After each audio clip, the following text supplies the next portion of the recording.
نحمدہ ونصلی علی رسولہ الکریم اما بعد فاعوذ باللہ من الشیطان الرجیم بسم اللہ الرحمن الرحیم افلا یتدبرون القرآن ام علی قلوب اقفالها صدق اللہ العظیم۔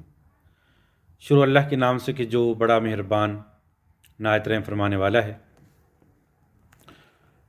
آج انشاءاللہ 10ویں پارے کی منزل کا خلاصہ آپ کے سامنے عرض کیا جائے گا۔ آج کی منزل کے اندر سورہ الانفال، اس کا بقیہ حصہ، اور سورہ توبہ جس کا دوسرا نام سورہ برات بھی ہے، اس کی 93 آیات پر یہ سپارہ مشتمل ہے، اور الحمدللہ آج 10 پارے ہمارے مکمل ہو جائیں گے۔ سورہ انفال کل بھی مختصراً ذکر ہوا تھا کہ یہ مال غنیمت کو کہتے ہیں، اور غزوہ بدر کے فوری بعد یہ سورت جو ہے وہ نازل ہوئی، اور یہ مدنی صورت ہے۔ اس کے اندر تقوی، اہل ایمان کی صفات، سچے ایمان والوں کی صفات، باہمی اخوت، ہمدردی، اللہ کے رسول کی اطاعت، اور مال غنیمت کے حوالے سے انسانی کمزوریوں کا جو ہے وہ ذکر ہے۔ تو یہ اور اللہ کے راستے کے اندر جان سے، مال سے جو ہے وہ کوشش کرنا، اللہ کی دین کے لیے قربانی دینا، اس کی سربلندی کے لیے، اس سے متعلقہ یہ صورت ہے۔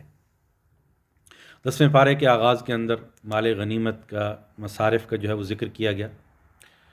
وَاعْلَمُوا أَنَّمَا غَنِمْتُم مِّن شَيْءٍ فَأَنَّ لِلَّهِ خُمُسَهُ وَلِلرَّسُولِ وَلِذِي الْقُرْبَى وَالْيَتَامَى وَالْمَسَاكِينِ وَابْنِ السَّبِيلِ۔ تو یہ مال غنیمت کے مصارف کو جو ہے بیان کیا گیا۔ اس کے بعد جو ہے وہ جنگ کے اصول جو ہے وہ ذکر ہوئی ہے۔ اِذَا لَقِيتُمْ فِئَةً فَاثْبُتُوا، جب مقابلہ ہو حالت جنگ میں تو ثابت قدمی دکھاؤ۔ ویسے جنگ کوئی اچھی چیز نہیں ہے۔ خود رسول اللہ صلی اللہ علیہ وسلم نے فرمایا ہے، لا تتمنوا لقاء العدو، do not wish for war, فاسألوا اللہ العافیہ، آسک اللہ فار پروٹیکشن، اللہ سے عافیت مانگو، جنگ کی تمنا نہ کرو۔ لیکن فإذا لقیتم فاثبتوا، جب جنگ مسلط کر دی جائے تو ثابت قدمی دکھاؤ اور ڈٹ کر جو ہے وہ مقابلہ کرو۔ اور پھر ولا تنازعوا، do not dispute which each other, ایک دوسرے کے ساتھ جو ہے وہ تنازعات نہ کرو، لڑائی جھگڑا جو ہے وہ نہ کرو۔ اور اسی طرح اس کے بعد منافقین کا تعاقب، ان کی عادات و اطوار، ان کا جو ہے وہ ذکر کیا گیا، اور اللہ پر توکل کا حکم دیا گیا۔ وَمَن يَتَوَكَّلْ عَلَى اللَّهِ فَإِنَّ اللَّهَ عَزِيزٌ حَكِيمٌ، جو اللہ پر بھروسہ کرتا ہے تو بے شک اللہ تعالیٰ زبردست اور حکمت والے ہیں۔ اور یہ حقیقت بیان کی گئی کہ وَأَنَّ اللَّهَ لَيْسَ بِظَلَّامٍ لِّلْعَبِيدِ، اللہ تعالیٰ اپنے بندوں پر ظلم نہیں کرتے۔ حدیث مبارک کے اندر آتا ہے، اللہ رب العالمین فرماتے ہیں کہ حدیث قدسی ہے، یا عبادی انی حرمت الظلم علی نفسی وجعلتہ بینکم محرما فلا تظالموا، کہ میں نے ظلم کو اپنے اوپر بھی حرام کیا ہے اور اس کو تمہارے درمیان بھی حرام قرار دیا ہے، تو ایک دوسرے پر کے ساتھ زیادتیاں نہ کرو، ایک دوسرے کے ساتھ ناانصافیاں نہ کرو۔ تو یہ اللہ کا حکم ہے۔ اللہ کبھی بھی انسانوں پر، اپنے بندوں پر ظلم جو ہے وہ نہیں کرتے، بلکہ اللہ تعالیٰ تو عادل ہیں۔ اور جتنا حدیث مبارک کے اندر یہ بھی آتا ہے کہ جو ہے مظلوم کی آواز، اس کو اللہ تعالیٰ جو ہے وہ سنتے ہیں، ظلم کو پسند جو ہے اللہ تعالیٰ نہیں فرماتے۔ اور اسی طرح ہمیں بھی کوشش کرنی چاہیے کہ اپنے باہمی تعلقات کے اندر جب دوسروں سے واسطہ پڑتا ہے، کسی کی دل شکنی کرنا، کسی کے ساتھ زیادتی کرنا، کسی کے جان مال عزت، تو یہ ساری چیزیں ایسی ہیں کہ جو ان کا احترام ہمارے اوپر جو ہے وہ لازم ہے۔ نبی اکرم صلی اللہ علیہ وسلم کو تسلی دی گئی کہ آپ کے ساتھ اللہ رب العالمین کی ذات ہے، اللہ کی قوت آپ کے پس پشت پہ ہے، سچے اہل ایمان آپ کے ساتھ ہیں، آپ کو منافقین سے ڈرنے کی ضرورت نہیں اور منکرین سے ڈرنے کی جو ہے وہ ضرورت نہیں۔ حسبک اللہ یا ایھا النبی حسبک اللہ، اے نبی تمہارے لیے تمہارا اللہ کافی ہے۔ تو آپ کو تسلی جو ہے وہ دی گئی۔ تو حسبی اللہ ایک بہت ہی جامع دعا ہے جو ہر مشکل کے اندر، پریشانی کے اندر جو ہے وہ ہمیں اللہ کی طرف رجوع کرنا چاہیے، اللہ سے جو ہے وہ دعا مانگنی چاہیے۔ اور پھر آپ کو یہ بھی تسلی دی گئی کہ عددی تعداد جو ہے وہ جب اہل ایمان شروع میں اچھے ایمان والے تھے، پکے ایمان والے تھے، تو تھوڑی تعداد بھی دشمنوں پر کافی تھی، لیکن بعد میں ایمان کمزور ہو گیا، تعداد زیادہ ہو گئی لیکن ایمان ویسا نہیں رہا، تو اب وہ فارمولہ نہیں رہا۔ تو یہی وجہ ہے کہ بعض دفعہ ہم تعداد میں تو زیادہ ہوتے ہیں لیکن ہمارا جو ہے وہ اثر و رسوخ نہیں ہوتا، ایمان کمزور ہوتا ہے۔ بعض دفعہ ابھی اگر ہم آج کے حالات کے اندر دیکھیں کہ نام کو تو مسلمان بہت ہیں، لیکن وہ سمندر کی جھاگ کی طرح ہیں اور کوئی ویلیو نہیں۔ اور اسی طرح ہماری نئی نسل بے راہ روی کا شکار ہو رہی ہے، ڈرگ کی طرف اور جو ہے وہ باقی لغویات کی طرف جو ہے وہ جا رہی ہے۔ تو اس کے نتیجے کے اندر کیا ہے کہ پھر آدمی کا ایمان بھی نہیں رہتا، آدمی کے اعمال بھی درست نہ ہوں تو نہ دنیا ہے اور پھر نہ آخرت ہے۔ تو ہمیں اللہ کی طرف رجوع کرنا چاہیے، اللہ نے جو فرائض ہم پر رکھے ان کا احترام کیا جائے، جو پابندیاں ہم پر لگائیں ان کو جو ہے وہ لاگو کیا جائے، اللہ کی دین کے لیے ایمان، عمل صالح اور جان مال کے ساتھ اللہ کی دین کی خدمت کرنا، دعوت و تبلیغ جتنا ہو سکے، کہ حدیث کے اندر آتا ہے نا کہ حسب استطاعت زبان سے اور جو ہے کم از کم دل کے ساتھ برائی کو برائی سمجھنا، تو یہ چیز ایسی ہے کہ جو ہمارے اندر ہونی چاہیے، اور انہی صفات کا سورہ الانفال کے آخر کے اندر جو ہے وہ ذکر کیا گیا۔ اس کے بعد اگلی جو صورت ہے وہ صورت التوبہ ہے، اور اس کا دوسرا نام صورت البراۃ بھی ہے، اس لیے کہ مشرکین سے برات کا اظہار کیا گیا۔ اس صورت کی خصوصیت یہ ہے کہ اس کے شروع میں بسم اللہ نہیں لکھی گئی۔ قرآن مجید کے اندر 114 صورتیں ہیں اور ہر صورت کے شروع میں بسم اللہ رکھی گئی سوائے اس صورت کے اندر۔ تو اس کی بہت ساری وجوہات مفسرین نے تلاش کرنے کی کوشش کی۔ ایک یہ وجہ بیان کی گئی کہ پچھلی صورت کا موضوع اور اس صورت کا موضوع ایک ہی ہے، تو یہ سورہ جو ہے وہ آپس میں ملی ہوئی ہیں۔ تو بسم اللہ کی جو ہے یہ فصل کے لیے ہے، علامت کے لیے ہے کہ اس کے بعد نئی صورت شروع ہو گئی ہے۔ تو ان دونوں صورتیں چونکہ ایک جیسی ہیں، ملتی جلتی ہیں، ان میں اتصال ہے مضمون کے لحاظ سے، تھیم کے لحاظ سے، تو اس لحاظ سے بسم اللہ کی ضرورت نہیں پڑی، اس لیے کہ یہ صورتیں ٹیکنیکلی تو الگ الگ ہیں لیکن پریکٹیکلی یہ دراصل ایک ہی صورت ہے، اس وجہ سے بسم اللہ نہیں لکھی گئی۔ اور دوسری یہ وجہ بیان کی جاتی ہے کہ رسول اللہ صلی اللہ علیہ وسلم نے یہ نہیں لکھوائی، تو صحابہ کرام نے بھی پھر اس کو نہیں لکھا آپ کی اتباع میں، اور پھر اسی ترتیب کے ساتھ یہ بغیر بسم اللہ کے یہ صورت ہمارے تک پہنچی۔ اس سے قرآن کا ایک اعجاز بھی معلوم ہوتا ہے کہ قرآن کی حفاظت کتنی جو ہے وہ باریکی کے ساتھ کی گئی کہ اتنا معمولی فرق بھی جو ہے وہ محفوظ چلا آ رہا ہے۔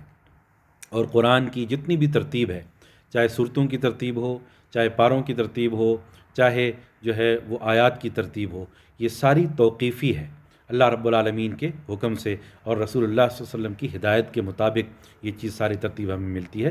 یہ کوئی مین میڈ نہیں ہے کہ ہم نے خود جو ہے اس کو بنا لیا ہو، اللہ کی طرف سے یہ قرآن جیسے اترا اور اللہ کی منشا اور مرضی کے مطابق اس قرآن کی ترتیب بھی اسی طرح ہے۔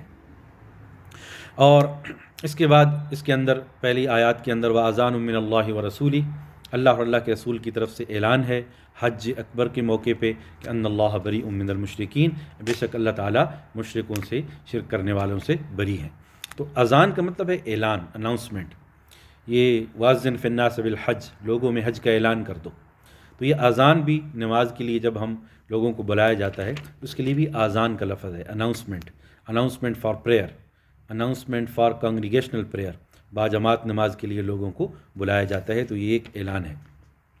اور اس کے اندر یہاں پہ اس اعلان کا مقصد یہ ہے کہ 8 ہجری کو جب مکہ فتح ہوا تو اس کے بعد بھی کچھ مشرک قبائل ابھی موجود تھے، کہ چند قبائل موجود تھے کہ جنہوں نے اسلام ابھی قبول نہیں کیا تھا، تو اپنی پرانی ڈگر پر ابھی تک برقرار تھے، اور ان کی طرف سے بغاوت کا بھی خطرہ تھا، بدامنی کا بھی خطرہ تھا۔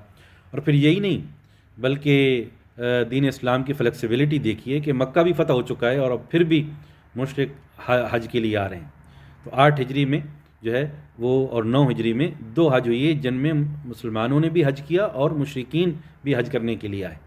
تو 8 ہجری میں تو حج ہو گیا، 9 ہجری میں حج کے موقع پھر یہ اعلان یہ کیا گیا کہ دس از ناٹ ایکسیپٹیبل، یہ اللہ کا گھر ہے، یہاں پہ جو ہے وہ پرانے جاہلیت کے طریقے پر حج جو ہے وہ نہیں ہو سکتا۔ اور یہ ایک بہت بڑا سیکورٹی رسک بھی تھا کہ ایک ہی کعبہ کے اندر مسلمان بھی حج کر رہے ہیں اور مشرکین بھی حج کر رہے ہیں، آپس میں کلیش کا خطرہ، لڑائی جھگڑے کا خطرہ، قتل و غارت کا خطرہ۔ تو اس کی بنیاد پر پھر ان کو 2-3 آپشن دیے گئے۔ ایک تو یہ ہے کہ اور کسی کو زبردستی اسلام لانے کا نہیں کہا گیا کہ یہ اللہ کا گھر ہے اور اس کے اندر پھر اللہ کی ہی جو ہے وہ عبادت ہوگی. آپ ان حدود سے، اس کی حرم کی حدود سے جو ہے وہ باہر جو ہے وہ چلے جائیں. اور پھر جو ہے 9 ہجری کو یہ اعلان جو ہے وہ کیا گیا. تو پھر اس طرح یعنی ایک بہت بڑے فتنے سے بچانے کے لیے والفتنۃ اکبر من القتل، تو یہ اللہ رب العالمین نے قرآن مجید کے اندر اس کے بارے میں ہدایات دیں. سورہ برات کے یا سورہ توبہ کی تیسرے رکوع کے اندر اللہ کے گھروں کو تعمیر کرنا، مساجد کی تعمیر کرنا، آباد کرنا، اس کی فضیلت جو ہے وہ آئی ہے. اور انما یعمر مساجد اللہ من آمن باللہ والیوم الآخر واقام الصلاۃ وآت الزکاۃ ولم یخش الا اللہ. اور یعنی یہ حقیقت بھی بتائی گئی کہ یہ اللہ کا گھر ہے، اس کو یا مسلمان آباد رکھ سکتے ہیں یا مشرک آباد. ان کا تو یہ کام نہیں ہے کہ وہ اللہ اس طرح کریں جب وہ ایمان ہی نہیں لاتے، جب توحید کو ہی نہیں مانتے، بنیادی اسلام کی تعلیمات کو ہی نہیں مانتے، تو اس گھر پہ ان کا حق نہیں ہے. اس پر ان کا حق ہے جو اللہ پر و یوم آخرت پر ایمان رکھتے ہیں. انما یعمر مساجد اللہ من آمن باللہ والیوم الآخر واقام الصلاۃ وآت الزکاۃ ولم یخش الا اللہ فعسى اولئک ان یکونوا من المہتدین. تو اللہ کی مسجدوں کو آباد کرنا، اللہ کے گھروں کو آباد کرنا بہت بڑا پریویلیج ہے. چاہے دنیا کے کسی کونے میں بھی مسجد کا اگر کنٹرول آپ کے پاس ہے، مسجد کی خدمت آپ کے پاس ہے، آپ مسجد کے متولی ہیں، تو یہ ایک بہت بڑا اعزاز ہے اور یہ ایک بہت بڑی امانت بھی ہے، ٹرسٹ بھی ہے کہ اس کے اندر ایک تو یہ ہے کہ ہمارے رویوں سے، ہمارے اخلاق سے کوئی بندہ مسجد سے دور نہ ہو. ومن اظلم ممن منع مساجد اللہ، اس شخص سے بڑھ کر کون ظالم ہو سکتا ہے کہ جو لوگوں کو اللہ کی مسجدوں سے روکے. اللہ کی مسجدوں سے روکنا صرف یہ نہیں کہ انسان ڈنڈا لے کر دروازے پہ کھڑا ہو جائے اور کسی کو اندر نہ جانے دے. ہمارا رویہ، ہمارا اخلاق، ہمارا بیہیویئر، وہ ساری چیزیں میٹر کرتی ہیں کہ کس طرح جو ہے وہ ہم لوگوں کو مسجد کے قریب کرتے ہیں یا مسجد سے دور کرتے ہیں. نبی اکرم صلی اللہ علیہ وسلم نے فرمایا اذا رأيتم الرجل يعتاد الى المساجد فاشهدوا له بالایمان. When you see a person coming to the masjid frequently, you have to testify that he is a believer. جب کسی کو دیکھو کہ وہ باقاعدگی سے مسجد میں آ رہا ہے، اس کے ایمان کی گواہی دو کہ وہ ایمان والا ہے، تبھی مسجد کے اندر جو ہے وہ آ رہا ہے. تو ہمارا کام یہ نہیں ہے کہ دل کھول کر اور ان کے اندر جھانکیں اور دیکھیں کہ مسلمان ہے یا نہیں. جو بندہ بھی کلمہ پڑھتا ہے لا الہ الا اللہ محمد الرسول اللہ، ایمانیات پر ایمان ہے اس کا، تو وہ مسجد کے اندر آ رہا ہے تو ہمیں مسلمان سمجھنا چاہیے. اس کے بعد جو ہے یہ چیز کی گئی کہ بعض دفعہ قرابت داری اور دوسری طرف جو ہے اللہ کا دین، اس کے اندر جو ہے ایک چیز کو جو ہے وہ اختیار کر لو. بعض دفعہ جو ہے وہ آدمی اپنا دین بیچ دیتا ہے اپنے رشتہ داروں کے لیے. تو یہ چیز کہ اللہ کے دین کو، اللہ کو، اللہ کے رسول کو جو ہے وہ فوقیت دو. اس کے بعد جو ہے مزید ذکر ہے کہ یریدون ان یطفئوا نور اللہ بافواہہم ویأبی اللہ الا ان یتم نورہ ولو کرہ الکافرون، کہ یہ اپنی پھونکوں سے اللہ کے نور کو بجھانا چاہتے ہیں، ختم کرنا چاہتے ہیں، جو ایلیمنیٹ کرنا چاہتے ہیں، اریز کرنا چاہتے ہیں، لیکن یہ ایسا نہیں کر سکیں گے. یہ اللہ کا دین ہے، قیامت تک جو ہے وہ برقرار جو ہے وہ رہے گا. اس کے بعد جو ہے وہ مذہبی پیشواؤں، ان کا جو ہے وہ ذکر ہے ان کثیرا من الاحبار والرہبان لیأکلون اموال الناس بالباطل. بعض دفعہ وہ لوگوں کا مال ناحق جو ہے وہ کھاتے ہیں جو ہے اور اللہ کے راستوں سے جو ہے وہ روکتے ہیں. اور پھر یہ حقیقت بیان کی گئی کہ والذین یکنزون الذهب والفضة ولا ينفقونها في سبیل اللہ فبشرهم بعذاب علیم، جو لوگ سونے اور چاندی کے خزانوں کو جمع کرتے ہیں اور اللہ کے راستے کے اندر خرچ نہیں کرتے، ان کو دردناک عذاب کی خوشخبری سنا دو. اب یہ خوشخبری نہیں، اصل میں تو وارننگ ہے اور بیڈ نیوز ہے، لیکن اس کو طنزی انداز میں کہا گیا کہ تاکہ ان کو احساس ہو. تو اس کی مفسرین اس کی تشریح کے اندر لکھتے ہیں کہ اس سے مراد وہ شخص ہے جو زکوٰۃ نہیں دیتا. جو بندہ کم از کم زکوٰۃ دے رہا ہے حلال مال میں سے، جو اور پھر تو اس کا مال اس کو وہ اپنی ضرورت کے تحت باقی کو استعمال کر سکتا ہے. کم از کم یہ مال کا حق ہے کہ اس میں سے زکوٰۃ کو جو ہے وہ دیا جائے. اور جو بندہ زکوٰۃ کو نہیں دے گا وہی مال سانپ کی صورت کے اندر جہنم کے اندر اس کے لیے وبال کا جو ہے وہ ذریعہ ہوگا اور سزا کا جو ہے وہ ذریعہ ہوگا. اس کے بعد محترم مہینوں کا ذکر ہے، سیکرڈ منتھ کا ذکر ہے. ان عدت الشہور عند اللہ 12 شہرا فی کتاب اللہ یوم خلق السماوات والارض منها 4 حرم. اس میں سے 4 حرمت والے ہیں. 12 مہینوں میں سے 4 مہینے حرمت والے، ان میں سے 3 لگاتار ہیں اور ذی القعدہ، ذی الحج اور محرم اور رجب. اب جو لگاتار ہیں یہ حج کے سیزن کے لیے ہیں، اشہر حج کے اندر، حج کی سیزن کے اندر یہ ہیں. تو حج کے مہینوں کے اندر بھی ان کا شمار ہوتا ہے سوائے محرم کے. تو یہ اس وجہ سے کہ حاجی لوگوں کو فیسیلیٹیٹ کرنے کے لیے کہ یہ زمانہ جاہلیت سے ایک طریقہ چلا آ رہا تھا کہ حاجیوں کو فیسیلیٹیٹ کیا جاتا تھا اور تاکہ وہ امن کے ساتھ حج کر لیں، اور جنگ ممانعت ہوتی تھی، تو اس وجہ سے اسلام نے ان کی حرمت کو برقرار رکھا۔ لیکن یہ حرمت اس طرح نہیں ہے جس طرح جاہل لوگ جاہلیت کے اندر لوگ اس کو جو ہے وہ کرتے تھے۔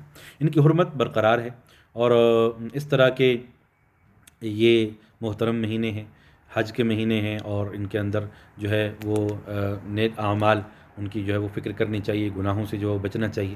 اور 3 مہینے لگاتار ہیں، اور ایک الگ ہے رجب، اور یہ اس وقت بھی تھا کہ حاجی عمرہ کے لوگوں کو فیسیلیٹیٹ کرنے کے لیے، تاکہ راستہ ان کے لیے پرامن ہو، جنگ و جدال، لڑائی جھگڑا ان مہینوں کے اندر نہیں ہوتا تھا، تاکہ حاجی لوگ یا معتمرین عمرہ کرنے والے امن کے ساتھ آئیں، حج کریں، عمرہ کریں، اور ان کو کسی قسم کی جو ہے وہ رکاوٹ نہ ہو۔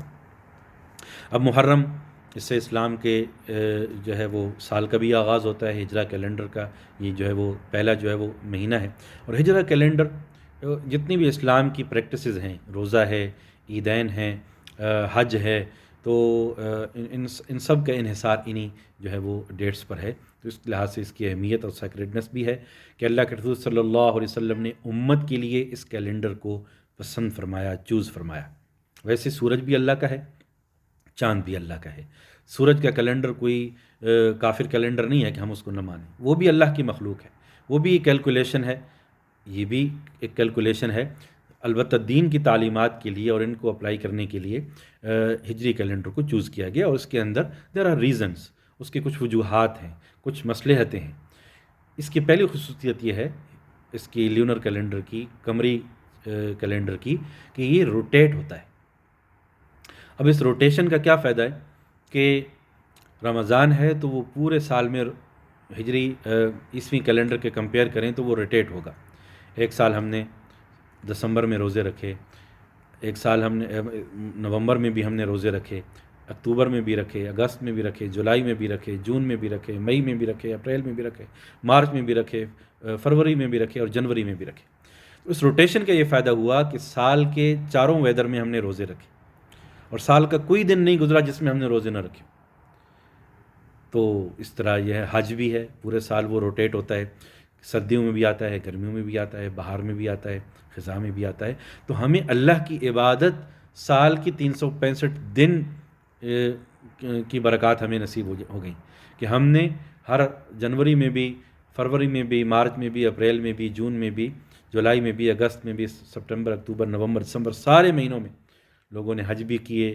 تو گویا کہ کوئی دن بھی منحوس دن نہیں ہے کہ یہ اب معتبر ہو گیا اور یہ نعوذ باللہ جو ہے وہ منحوس دن ہو گئے۔ کوئی، یہ سب اللہ کے دن پیدا کی ہوئی ہیں، کوئی بندہ منحوس نہیں ہوتا، کوئی جو ہے وہ قوم منحوس نہیں ہوتی، کوئی دن منحوس نہیں ہوتا، کوئی مہینہ منحوس نہیں ہوتا۔ تو یہ چیز کے یہ کیلنڈر جو ہے اللہ کے رسول صلی اللہ علیہ وسلم نے ہمارے لیے جو ہے پسند کیا، اور یہ فطرت کی بھی قریب ہے۔ اب سورج دیکھ کر آپ ڈیٹ کا اندازہ نہیں لگا سکتے، لیکن چاند دیکھ کر ڈیٹ کا اندازہ لگا لیتے ہیں۔ چاند اگر بالکل تھن ہے، باریک ہے، مغرب کی طرف ہے، سورج غروب ہونے کے بعد وہ ظاہر ہوا ہے، تو اب مہینے کے ابتدائی دن ہے۔ چاند آدھا ہے اور تھوڑا مزید لیٹ جو ہے وہ طلوع ہوا ہے، اور آسمان کے افق پر ویسٹ سائڈ کی طرف ہے، تو وہ ابھی چاند کی 6 یا 7 تاریخ ہے۔ ہاف مون ہے تو وہ 7، اور فل مون ہے تو یہ 14ویں کا چاند ہے۔ آدھا مون ہے اور رات کے پچھلے پیر نکلا ہے تو یہ مہینے کے 21، 22 کی تاریخ ہے۔ پتلا ہے اور صبح کے قریب نکلا ہے، سحری سے پہلے جو ہے وہ نکلا ہے، تو اب یہ مہینے کے آخری دن ہے۔ ایون کہ ایک ڈیزرٹ میں رہنے والا جس کے پاس کوئی جو ہے وہ کوئی اور گھڑی نہیں، کوئی اور چیز نہیں، وہ صرف چاند کی گھٹنے بڑھنے کو دیکھ کر تاریخ کا جو ہے وہ اندازہ جو ہے وہ لگا لیتا ہے۔ تو یہ فطرت کے جو ہے وہ قریب ہے، اس وجہ سے بس اللہ صلی اللہ علیہ وسلم نے ہمارے لیے پسند کیا، تو ہم اپنی اسلامی عبادات کے لیے اس کو جو ہے وہ استعمال جو ہے وہ کریں گے۔ البتہ دوسرے کیلنڈرز ہم استعمال کرتے ہیں، ان کے اندر کوئی جو ہے وہ حرج نہیں ہے۔ بکرمی کیلنڈر ہے، باقی جتنی بھی ہیں ان کو آدمی اپنے استعمال کرنے کے اندر کوئی حرج نہیں ہے۔ ہاں البتہ وہ دن یا وہ مہینے کے جو دوسرے مذاہب کے ساتھ خاص ہیں، جیسے بکرمی کیلنڈر، اس کے اندر کچھ عقائد جو وابستہ ہیں، تو ان کی جو ہے وہ ان عقائد سے ہمارا جو ہے وہ کوئی تعلق جو ہے وہ نہیں ہے۔ تو یہ چیزیں ہیں۔ البتہ ایک اور کیلنڈر ہے جو ایک تخیلاتی یا ایک امیجنری کیلنڈر ہے، جس کو ستاروں کا کیلنڈر کہتے ہیں، تو یہ بالکل ایک تخیلاتی ہے، کوئی حقیقت کے ساتھ اس کا وابستہ نہیں ہے۔ جو ہے وہ وہمی لوگ اور کمزور عقیدے والے لوگ ان ستاروں کے علم کی بنیاد پر خواہ مخواہ پریشان ہوتے رہتے ہیں، فلاں فلاں مہینے میں پیدا ہو گیا تو منحوس ہو گیا، فلاں فلاں مہینے میں پیدا ہو گیا تو خوشبخت ہو گیا۔ ان چیزوں کی کوئی حیثیت نہیں ہے ہمارے دین کے اندر۔ پامسٹ کے پاس جانا، نجومی کے پاس جانا، یہ بذات خود ایک شرکی عمل ہے۔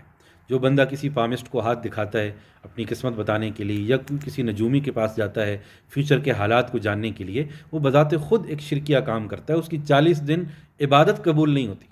وی have to be very careful کہ ان جادوئی لوگ اور اس طرح کے لوگ جو جادو وغیرہ کرتے ہیں، نجومی ہوتے ہیں، ان کے پاس جا کر اپنے ایمان کو نہ کھوئیں، اللہ پر توکل کریں۔ غیب کا علم اللہ کے پاس ہے۔ حدیث مبارکہ کے اندر آتا ہے اگر ساری دنیا کے انسان اور جن مل جائیں تمہیں تکلیف پہنچانے پر، وہ تمہیں تکلیف نہیں دے سکتے مگر وہی جو اللہ نے تیرے مقدر کے اندر لکھا ہے۔ اور اگر ساری دنیا کے انسان اور جن مل جائیں تمہیں فائدہ پہنچانے پر، وہ فائدہ نہیں پہنچا سکتے مگر وہی جو اللہ نے تیرے مقدر کے اندر جو ہے وہ لکھا ہے۔ تو اللہ کی ذات پر ایمان ہونا چاہیے۔ یہ ایک ایسا ایمان ہے جو بندے کو بریو بناتا ہے، اللہ پر توکل جو ہے وہ سکھاتا ہے۔ تو اس کا کرنا چاہیے، اور کمزوری عقیدے میں اسی طرح جو ہے خواہ مخواہ ان چیزوں میں جو ہے وہ نہیں کرنی چاہیے، شرکیہ باتوں میں جو ہے وہ نہیں پڑھنا چاہیے۔ اس کے بعد جو ہے وہ صدیق اکبر رضی اللہ تعالیٰ عنہ کا ذکر ہے، اذ یقول لصاحبہ لا تحزن ان اللہ معنا۔ صحابی جن کا ذکر قرآن کے اندر، جب ان کو ان کے صحابی نے کہا لا تحزن، غم نہ کرو، ان اللہ معنا، بے شک اللہ تعالیٰ ہمارے ساتھ ہے، تو یہ ان کا مقام اور مرتبہ بھی جو ہے وہ معلوم ہوتا ہے۔ ظاہر ہے کہ نبی اکرم صلی اللہ علیہ وسلم پر جو لوگ ایمان لائے، کچھ سابقون الاولون میں سے تھے، شروع کے ساتھ ساتھ تھے، کسی نے دہائیاں گزار دیں، کسی نے چند لمحے گزارے، جو ہے کسی نے بدر میں حصہ لیا، کسی نے جو ہے وہ بیعت رضوان میں حصہ لیا۔ تو ایک مقام اور مرتبے ہیں، درجات ہیں، سب کا ہم احترام ہمیں کرنا چاہیے۔ وہ اللہ کے وسلم کے صحابی تھے، اور جو ہے انہوں نے آپ کو دیکھا، ایک بہت بڑی سعادت تھی جو انہیں نصیب ہوئی ایمان کی حالت کے اندر۔ اس کے بعد جو ہے وہ غزوہ تبوک کا ذکر ہے، منافقین کی روش کا جو ہے وہ ذکر ہے، ان کا تعاقب جو ہے وہ کیا گیا۔ زکوٰۃ کے مصارف کا جو ہے وہ ذکر ہے، انما الصدقات للفقراء والمساکین والعاملین علیہا والمؤلفۃ قلوبہم وفی الرقاب والغارمین وفی سبیل اللہ وابن السبیل۔ تو یہ اصل مستحقین زکوٰۃ کا جو ہے وہ ذکر ہے، ہمیں بھی اسی ترتیب سے کرنا چاہیے۔ وہ لوگ جو مستحق ہیں، یہ بھی ہمارا ذمہ داری ہے کہ جہاں زکوٰۃ کو کیلکولیٹ کر کے ادا کریں، وہاں بھی یہ بھی ذمہ داری ہے کہ میک شور کریں کہ وہ زکوٰۃ ریزنیبل طریقے سے دیں تاکہ وہ مستحقین تک پہنچے، ریلائبل لوگوں کو جو ہے وہ دیں۔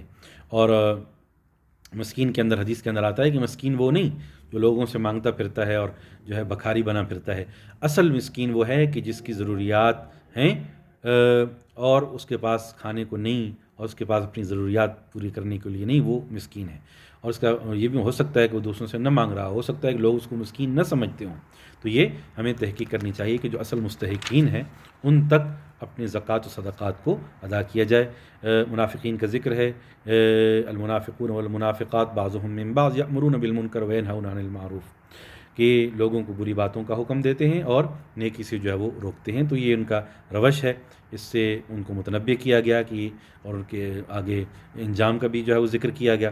اہل ایمان کو بھی بتایا گیا کہ اہل ایمان آپس میں ولی ہیں، اچھی باتوں کا حکم دیتے ہیں، بری باتوں سے جو روکتے ہیں، نماز کو قائم کرتے ہیں، زکوٰۃ کو ادا کرتے ہیں، اللہ اور اللہ کے رسول کی اطاعت کرتے ہیں۔ اولئک سیرحمہم اللہ، یہ وہ لوگ ہیں اللہ ان پر عنقریب رحم فرمائیں گے۔ بے شک اللہ تعالیٰ عزیز حکیم، زبردست بھی ہیں اور حکمت والے ہیں۔ وعد اللہ المؤمنین والمؤمنات جنات تجری من تحتها الانہار خالدین فیہا ومساکن طیبۃ فی جنات عدن ورضوان من اللہ اکبر، کہ اہل ایمان کو ان کے ریوارڈ کے بارے میں بتایا گیا کہ اللہ کی جنت جو ہے ان کو بطور اجر جو ہے وہ دی جائے گی، بطور ریوارڈ جو ہے وہ ان کو دی جائے گی۔ نبی اکرم صلی اللہ علیہ وسلم نے فرمایا یہ جتنی بھی نعمتوں کا ذکر ہے قرآن کے اندر، جنت کی نعمتوں کا ذکر ہے، یہ ہمیں سمجھانے کے لیے، ہماری مینٹلٹی کے مطابق، ہمارے لیول کے مطابق پھلوں کا ذکر ہے۔ تو یہ اصل میں جنت میں جو نعمتیں ہیں وہ اس سے کہیں زیادہ ہیں۔ حدیث کے اندر آتا ہے ما لا عین رأت ولا اذن سمعت ولا خطر علی قلب بشر، کہ ایسی نعمتیں کہ جو آج تک کسی آنکھ نے دیکھی نہیں، کسی کان نے سنی نہیں، جو ہے، اور آج تک کسی کے دل میں ان کا خیال تک نہیں گزرا، تو ان نعمتوں کا جو ہے وہ ذکر ہے۔ اور اصل چیز یہ ہے ورضوان من اللہ اکبر، یہ نعمتوں تو ایک عارضی چیز ہے، جو ہے ایک بہت معمولی چیز ہے، اصل چیز اللہ کی رضا ہے۔ حدیث مبارک کے اندر آتا ہے کہ قیامت کی نعمتوں میں سے، آخرت کی نعمتوں میں سے سب سے بڑی نعمت اللہ کا دیدار ہے۔ دنیا کی نعمتوں میں سے سب سے بڑی نعمت ایمان کی نعمت ہے، اور آخرت کی نعمتوں میں سے سب سے بڑی نعمت اللہ کا دیدار ہے۔ ایک دفعہ نبی اکرم صلی اللہ علیہ وسلم صحابہ کرام کے ساتھ بیٹھے ہوئے تھے، چاند کی 14ویں رات تھی، چاند بھی مکمل وہ آب و تاب سے چمک رہا تھا، تو نبی اکرم صلی اللہ علیہ وسلم نے فرمایا کہ انکم سترون ربکم کما ترون ھذا القمر، تم اپنے رب کو ایسے ہی دیکھو گے جیسے اس چاند کو دیکھ رہے ہو۔ اس چاند کو دیکھنے میں تو جیسا تمہیں کوئی مشکل پیش نہیں آ رہی، جنت میں بھی تم اپنے رب کا دیدار ایسے ہی کرو گے۔ اگر تم چاہتے ہو کہ اپنا رب کا دیدار کرو لا تزام، تو کیا کرو کہ تمہیں چاہیے کہ فجر کی نماز اور عصر کی نماز میں کوئی چیز غالب نہ آئے، یعنی نماز کی پابندی کرو۔ تو اللہ کا دیدار اس سب کی ہمیں خواہش بھی رکھنی چاہیے، دعا بھی رکھنی چاہیے، اور یہ حقیقت اس آیت کے اندر بتائی گئی ورضوان من اللہ اکبر، اللہ کی رضا سب سے بڑی جو ہے وہ چیز ہے۔ اس کے بعد جو ہے وہ آپ صلی اللہ علیہ وسلم کو تاکید ہے کہ منافقین کے ساتھ اب نرمی نہ رکھو، نرمی کا انہوں نے بہت فائدہ اٹھایا ہے، اور سختی ان کے ساتھ جو ہے وہ کی جائے۔ اور پھر جیسا میں نے ذکر کیا کہ تبوک کی ایک مہم تھی جو تقریباً 1200 میل کا صحرائی سفر تھا، اور کھجوریں پکنے کا زمانہ تھا۔ جب آپ صلی اللہ علیہ وسلم نے فرمایا کہ اس کے لیے نکلو، تو کھجوریں پکنے کا زمانہ تھا جس پر سارے سال کی معیشت کا جو ہے وہ دار و مدار تھا۔ پھر گرمی کا موسم، نیچے سے بھی آگ ریت جو ہے وہ تپتی ہے، اور آسمان سے بھی گویا شعلے برستے ہیں، اور 1200 میل کا صحرائی سفر، اور پھر سواریاں موجود نہیں، وسائل موجود نہیں، خوراک موجود نہیں۔ اس وقت کہا گیا نکلو، اور پھر اس وقت پتہ چل گیا کہ کون سچا مومن ہے اور کون منافق ہے۔ منافقین نے اپنے بہانے جو ہے وہ تراشنے جو ہے وہ شروع کر دیے۔ تو اس وقت پھر ابو بکر صدیق رضی اللہ تعالیٰ نے گھر کا سارا سامان دیا، عمر رضی اللہ تعالیٰ نے آدھا سامان دیا، عثمان رضی اللہ تعالیٰ عنہ نے 100 اونٹ ساز و سامان سے لدے ہوئی جو ہے وہ دے۔ ایک صحابی کے پاس کچھ نہیں تھا، انہوں نے ساری رات ایک باغ میں مزدوری کی اور صبح مٹھی بھر کھجوریں لے کر آ گئے۔ تو یہ ایک اخلاص تھا جس سے کھرے اور کھوٹے کا فرق جو ہے وہ پتہ چل گیا۔ اور وَمِنْهُمْ مَنْ عَاهَدَ اللَّهَ لَئِنْ آتَانَا مِنْ فَضْلِهِ لَنَصَّدَّقَنَّ وَلَنَكُونَنَّ مِنَ الصَّالِحِينَ فَلَمَّا آتَاهُمْ مِنْ فَضْلِهِ بَخِلُوا بِهِ۔ عامر بن ثعلبہ وہ کہتے ہیں کہ نبی اکرم صلی اللہ علیہ وسلم سے کہ میرے لیے دعا کیجیے کہ میں امیر بن جاؤں۔ نبی اکرم صلی اللہ علیہ وسلم نے واپس کر دیا کہ امارت کوئی اچھی چیز نہیں، جو کچھ اللہ نے دیا ہے اس پر قناعت اختیار کر لو، اسی کے اندر تمہاری بھلائی۔ کچھ عرصے بعد پھر وہ آ جاتے کہ میرے لیے دعا کرو میں امیر بن جاؤں۔ آپ صلی اللہ علیہ وسلم نے پھر سمجھایا کہ اگر سونا چاندی کوئی اچھی بات ہوتی تو یہ پہاڑ میرے لیے سونے کے بنا دیے جاتے، جو کچھ اللہ نے دیا ہے وہ تمہارے لیے بہتر ہے۔ وہ تیسری دفعہ پھر آ جاتے ہیں کہ میرے لیے دعا کیجیے اور میں وعدہ کرتا ہوں اللہ نے جو کچھ دیا میں اللہ کے راستے کے اندر دوں گا، صدقہ کروں گا، خیرات کروں گا۔ نبی اکرم صلی اللہ علیہ وسلم نے اس کی اصرار پر دعا کر دی۔ اب غور کیجیے کہ جس کے لیے نبی اکرم صلی اللہ علیہ وسلم دعا کریں اس کو کیسے مال نہ ملے۔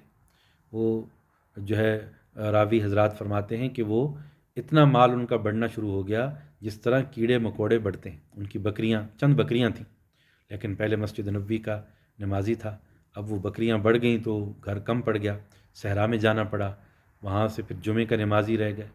پھر اس کے بعد بزنس اتنا پھیلا اور مال و اسباب اتنا پھیلا کہ جمعے کی بھی توفیق سب ہاتھ سے چلی گئی، اور پھر زکوٰۃ کا حکم ہوا تو زکوٰۃ دینے سے بھی انکار کرتے۔ تو پھر اسی کے بعد مومن کے انہوں نے تو کہا تھا کہ ہمیں مال ملا تو ہم صدقہ کریں گے، لیکن جب مال آیا تو اس پر بخیل بن گئے۔ تو یہ مال اللہ تعالیٰ کی طرف سے ایک آزمائش بھی ہے۔ حضرت عبد الرحمن بن عوف بھی مال تو ان کے پاس بھی تھا، لیکن اللہ کا قرب کا انہوں نے ذریعہ بنایا۔ 8000 کہتے ہیں نبی اکرم صلی اللہ علیہ وسلم کے پاس آتے ہیں اور فرماتے ہیں کہ میرے پاس 8000 درہم ہیں، میں نے 4000 آپ کو دے دیے اور 4000 اپنے لیے رکھ لیے۔ نبی اکرم صلی اللہ علیہ وسلم نے یہ نہیں فرمایا کہ وہ گھر میں کیوں رکھیں، وہ بھی لے آؤ۔ فرمایا بارک اللہ فیما امسکت و فیما آتیت، may Allah bless you what you have given and may Allah bless you what you have kept for yourself۔ اللہ تمہیں اس میں بھی برکت دے جو تو نے دیا ہے، اور اللہ تمہیں اس میں بھی برکت دے جو تو نے اپنے لیے رکھا ہے۔ تو یہ اس طریقے سے مال کے حق کا ادا کرنا بہت بڑا اعزاز ہے۔ یہ مال اللہ کی جنت میں جانے کا ذریعہ بن سکتا ہے۔ کوئی بھی چیز دنیا نہیں ہے، ہم اس کو خود دنیا بناتے ہیں، نہ مال، نہ اولاد، نہ کوئی بھی چیز۔ جب وہ چیز ہمیں اللہ سے دور کرتی ہے ہمارے عمل کی وجہ سے، وہ دنیا بن گئی۔ جو چیز اللہ کے قریب کرتی ہے، چاہے وہ مال ہی کیوں نہ ہو، تو وہ عین جو ہے وہ دین بن گیا۔ اس کے بعد منافقین کے جھوٹے عذرات ان کو جو ہے وہ بیان کیا گیا کہ کیسے کیسے وہ عذر جو ہے وہ تراشتے ہیں۔ جاء المعذرون من الاعراب، اور اعرابی لوگ اپنے اپنے عذر لے کر آ گئے کہ یہ ہمیں یہ مصیبت پڑی ہے، یہ پڑی ہے، ہم اس میں نہیں شامل ہو سکتے۔ تو پھر اللہ رب العالمین نے فرما دیا کہ جو جینون جن کی مجبوری ہے اور اس میں شریک نہیں ہوئی ہے، تو ان کا عذر اللہ تعالیٰ قبول فرماتے ہیں۔ لیس علی الضعفاء ولا علی المرضى ولا علی الذین لا یجدون ما ينفقون حرج اذا نصحوا للہ ورسولہ ما علی المحسنین من سبیل واللہ غفور الرحیم۔ تو جن کے صحیح عذر تھے ان کے عذر کو قبول کر لیے گئے۔ لیس علی الاعمى حرج ولا علی الاعرج حرج ولا علی المریض حرج۔ جو بیمار ہے یا جو بھی ہے، مریض ہے، معذور ہے، تو اس کے عذر کو جو ہے وہ قبول کیا گیا۔ تو یہ تفصیلات اور مضامین ہمیں اس صورت کے اندر جو ہے وہ ملتے ہیں۔ اللہ رب العالمین سے دعا ہے کہ جو کچھ پڑھا گیا، اللہ رب العالمین مجھے بھی اور آپ کو بھی عمل کی توفیق عطا فرمائیں۔ الحمدللہ آج 10 پارے مکمل ہو گئے ہیں۔ We have completed 1/3 of the holy قرآن۔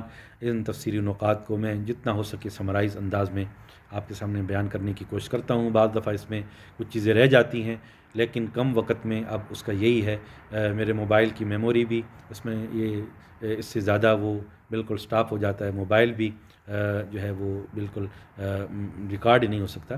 تو اتنی ہی وقت میں پھر میں نے مناسب سمجھا کہ ایک پارے کی جتنی تفسیر ہو سکتی ہے اس کو آپ کے سامنے بیان کروں۔ اگر کوئی بات اچھی لگتی ہے یا اللہ کا خاص فضل و کرم ہے، اگر کوئی بات سمجھ میں نہیں آتی یا کوئی علمی کوتاہی آپ کو نظر آتی ہے، تو یہ میری خامی ہے، میری نالائکی ہے، میں اس کی ذمہ داری قبول کرتا ہوں۔ اللہ رب العالمین مجھے بھی اور آپ کو بھی قرآن کی قدر کرنے کی اور اس پر عمل کرنے کی توفیق عطا فرمائے۔ السلام علیکم ورحمۃ اللہ وبرکاتہ۔